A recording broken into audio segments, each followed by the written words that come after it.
I'm Flyleaf the Book Fairy, your friendly neighborhood storybook fairy.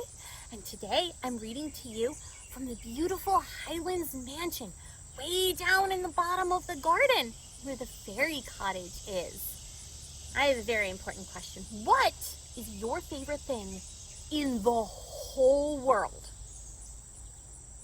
Oh, those are some very nice things. Well, my favorite thing, you could probably guess, is books. So today we're going to read a book about bugs. How exciting is that? The Fantastic Flying Books of Mr. Morris Lessmore by William Joyce. I'm going to take the cover off to make it easier to hold. Give me a moment.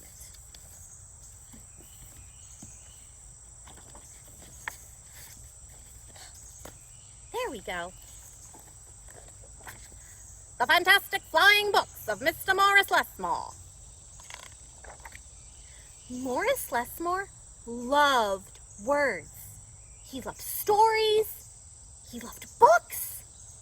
His life was a book of his own writing, one orderly page after another. He would open it every morning and write of his joys and sorrows, of all that he knew and everything that he hoped for. Do any of you have a book like that? But every story has its upsets. One day the sky darkened, the winds blew and blew.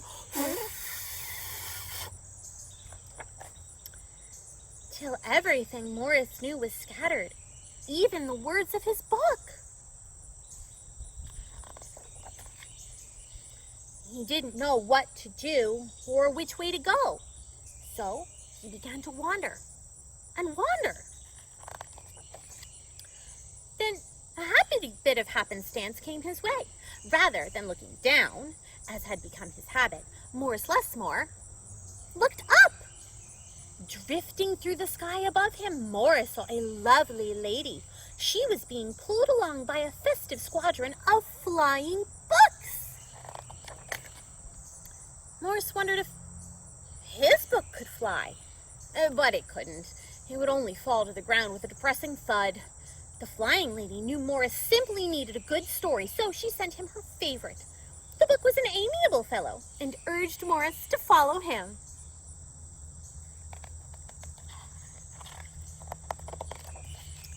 The book led him to an extraordinary building where many books apparently nested. Morris slowly walked inside and discovered the most mysterious and inviting room he had ever seen. It was filled with the fluttering of countless pages, and Morris could hear the faint chatter of 1,000 different stories, as if each book was whispering an invitation to adventure.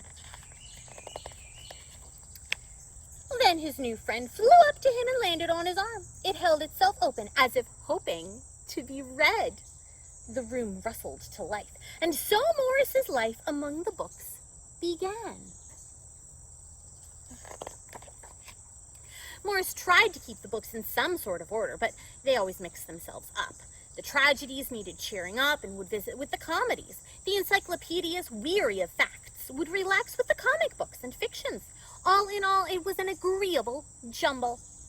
Morris found great satisfaction in caring for the books, gently fixing those with fragile bindings and unfolding the dog-eared pages of others. Sometimes Morris would become lost in a book and scarcely emerge for days.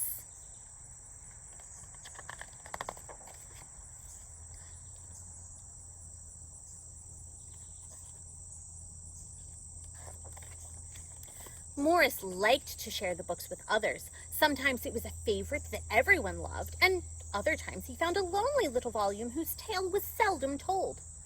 Everyone's story matters, said Morris, and all the books agreed.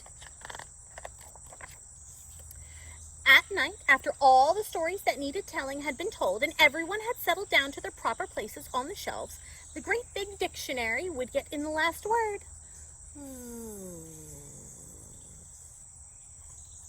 It was then that Morris Lessmore would once again write in his own book.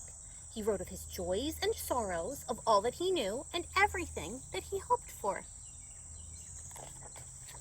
The days passed, so did the months.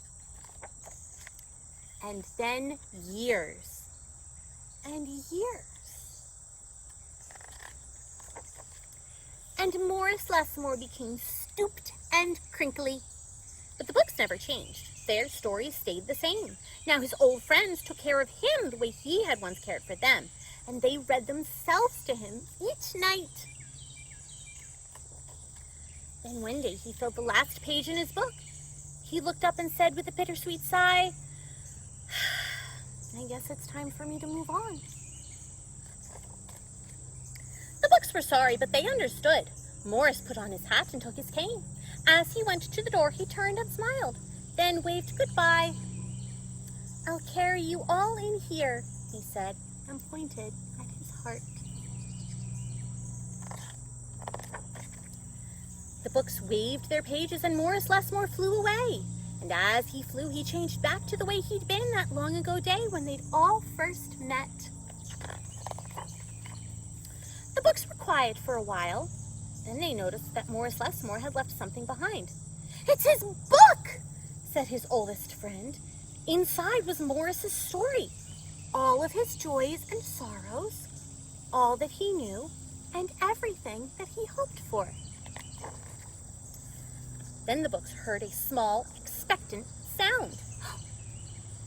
There in the doorway was a little girl. She looked around with wonder. Then something fantastic happened. Morris Lessmore's book flew up to her and opened its pages. The girl began to read, and so our story ends as it began, with the opening of a book.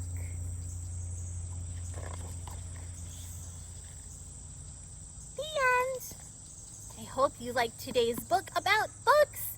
I'll see you next time, fairy friends. Goodbye.